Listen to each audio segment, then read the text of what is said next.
मैंने तो मना किया था कि उत्तराखंड का कार्यक्रम है, मात्र उत्तराखंड के लोग रहेंगे, तब भी अगल बगल के लोग आए हैं, मुझको ये पता है। क्यों आए, काहे आए? इसलिए आए हैं कि शिव को उन्होंने गुरु माना है, गुरु शिष्य को ईश्वर की ओर ले चलते हैं, आवेश जगाते हैं। कहीं ना कहीं उस महादेव का आवेश आपके मन में जगा है, तो सुन लिया कि शिव चर्चा है ऋषिकेश में, चलते हैं यार। संडे का तो दिन हिले है, थोड़ा ठंडे न लगेगा, थोड़े पैसे ही न लगेंगे, चलो शिव की बात सुन के आती हैं। देखिए आवेश जगा दिया उस गुरु ने, गुरु का यही काम होता है। चलिए देखते हैं जिज्ञासा क्या है। एक बहन ने पूछा है कि शिव की पूजा हम करते ही हैं, तो शिव को गुरु क्यों माने? किसी की भी पूजा करें आप, तो आपको ये पहले जानना होगा कि वो है कौन, और उसको प्रसन्न करने की पद्धति क्या होगी, विधि क्या होगी। तो ये तो पूजा हुई। पूजा से आप अपना कल्याण चाहते हैं, जो भी चाहते हो, लेकिन गुरु तो ज्ञान देंगे। आप बचपन में किसी, एक बार एक कहानी, एक बात सोच लीजिए, अगर 5 साल के बच्चे के सामने महादेव आ जाएं और कहें कि मांगो, क्या मांगते हो, वो क्या मांगेगा?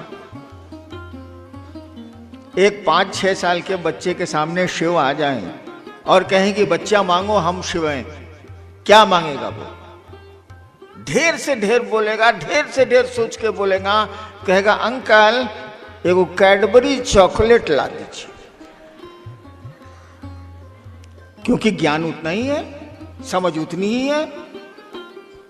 लेकिन उसी लड़के को जरा बीए पास करने दीजिए, अब कहिए कि महादेव अब आप चलिए उसके सामने आई बात कहिएगा। महादेव कहेंगे सुनो, हम कैलाश पर ज्यादा बढ़िया, हम ना जाने वाले।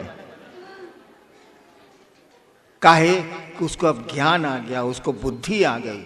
बचपन में हम लोग हवा मिठाई के लिए कैसा तूफान मचाते थे, वो तो अभी भी मैं मचाता हूँ, लेकिन छोड़ दीजिए मेरी बात। मैं महोत्सव में जाता हूँ तो बहुत भीड़ होती है, दूर दूर में हवा मिठाई, वो लाल लाल मिठाई रुई वाली नहीं है, बिकती है, मैं आदमी भेजता हूँ उसको लेके आओ। तो खैर छोड़िए मेरी बात, लेकिन आप हवा मिठाई खाइएगा, आप समझते हैं कि उससे पेट नहीं भरेगा। हम लोग प्लास्टिक के खिलौने के लिए कैसा तूफान मचाते थे अपने घर में, लेकिन अब प्लास्टिक के खिलौने की समझ खत्म हो गई। अब तो लगता है कि इन प्लास्टिक के खिलौनों से जिंदगी नहीं चलेगी। तो गुरु ज्ञान देते हैं, ज्ञान जैसे जैसे बढ़ेगा पूजा में, वैसे वैसे आपकी मांग बढ़ेगी, वैसे वैसे आपका डिमांड बढ़ेगा। धरती पर बहुत सारे गुरु हैं, शिव ही गुरु क्यों? इसके साथ ही 2-3 और ऐसी ही जिज्ञासा है। मेरे पड़ोसी कहते हैं महादेव को गुरु क्यों बनाया है, क्या है उनके पास? और है दिल्ली से है, चर्चा परिचर्चा में जाते हैं तो लोग कहते हैं भोले बाबा गुरु कैसे हो सकते हैं, वो तो भगवान है। हाँ हाँ बिल्कुल है, अब भगवान है तब तो गुरु होंगे ही होंगे, होना ही है। जिसने सृष्टि बनाई है वो, इस टेबल को बनाने वाला जितना बढ़िया मास्टर होगा, आप कितना ही बड़े टेक्नीशियन हो जाइए, उतना बड़ा मास्टर हो सकते हैं आप? हो ही नहीं सकते आप, कैसे होइएगा? उसको तो मालूम है कि ये लकड़ी कहाँ से उसने काट के लकड़ी को लाया है, उसको तो मालूम है कि किस आराम मशीन में ये लकड़ी चिराई है, उसको मालूम है कि कांटी की जगह हमने लकड़ी की कील कहाँ कहाँ भीतर में ठोकी है। इसीलिए कहा जाता है गॉड इज गुरु। जब कोई गॉड है तो उसको तो गुरु होना ही होना है। शिव भोलेनाथ जो हैं वो क्या नहीं है, महाकाल से लेके महामृत्युंजय से लेके या गुरुश्वर से लेके विश्व गुरु तक सब कुछ है, वो क्या नहीं है। और गुरु के रूप में उनसे ज्ञान ले लीजिए तो आपको पता चल जाएगा कि ये महाकाल क्या है, ये घुरेश्वर क्या है, ये काली क्या है, ये दुर्गा क्या है, सब मालूम हो जाएगा। और जहाँ तक इतने गुरु हैं तो शिव गुरु क्यों, एक विकल्प में रखना चाहिए क्योंकि मैंने कहा कि गुरुओं की परंपरा बड़ी पुरानी है, लेकिन अंडर करेंट एक चल रहा है कि शिव गुरु हैं और शिव को गुरु मानने वालों की सूची भी हमारे आपके पास है। इतिहास का पन्ना भी बोलता है कि लोगों के गुरु शिव हुए। आपने शिव को गुरु माना, दूसरों को क्यों कहते हैं?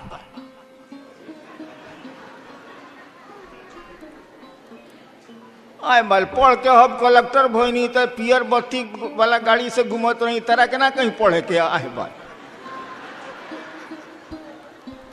कोई बात हुई भाई साहब?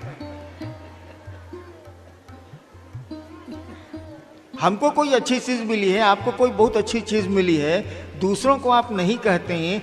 आदमी है कि क्या है आप? इंसान का ये लक्षण थोड़ी है। मैंने शिव को गुरु माना, मुझको बहुत अच्छा लगा, मैं दूसरों को बोलूंगा ही बोलूंगा, आप मानिए चाहे मत मानिए। कौन गड्ढे में ठेल रहा हूं? शिव की ओर ही तो ले चल रहा हूं।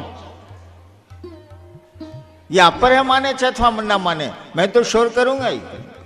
बाप तो कहबे करेगा बेटवा को कि पढ़ पढ़, अब बेटवा पढ़ेगा नहीं पढ़ेगा, बप्पा क्या करेगा? लोग कहते हैं आओ ऐसा कर्म करें कि मर के भी जिंदा रहें। इतने लोगों के भीड़ में मैं ऐसा क्या काम करूं जो मर के भी जिंदा रहूं?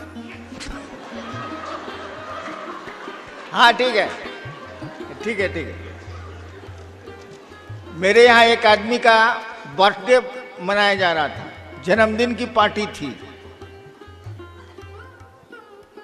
हमने कहा कि देखिए जन्मदिन तो आप हम जिंदा हैं तो मना ही लेते हैं, भगवान ने पैसे दिए हैं तो जन्मदिन का तो केक कट जाएगा या मिठाइयां बढ़ जाएंगी। क्या आपने ऐसा सोचा है कि आपके मरने के बाद दूसरे आपका जन्मदिन मनाएं? जब तक हम आप जिंदा हैं तब तक तो व्यवस्था करके जन्मदिन मना लेंगे, या मेरा परिवार या मेरे परिजन मना लेंगे। क्या आपने सोचा है कि आपके इस धरती से जाने के बाद भी आपका जन्मदिन मनाया जाए, महात्मा गांधी की तरह या और लोगों की तरह? नहीं सोचा आपने। कुछ ऐसा कर्म करके जाइए, धरती पर कुछ ऐसा करके जाइए कि आपके हमारे जाने के बाद भी लोग हमारा आपका जन्मदिन मनाएं। लोग मनाते हैं, लोगों के लिए कुछ करके जाइएगा, तब ना कहिएगा कि हमको महादेव मिले हैं, आपको काहे बता देंगे हम। तब तो नहीं मनेगा जन्मदिन, तब तो नहीं मनेगा जन्मदिन। आप उन्होंने देखिए ताली दो तरह से बजती है। एक तो मंच पर भगाने वाले के लिए, हाँ हाँ, इसका प्रयोग हम लोग विद्यार्थी रहे हैं कि नहीं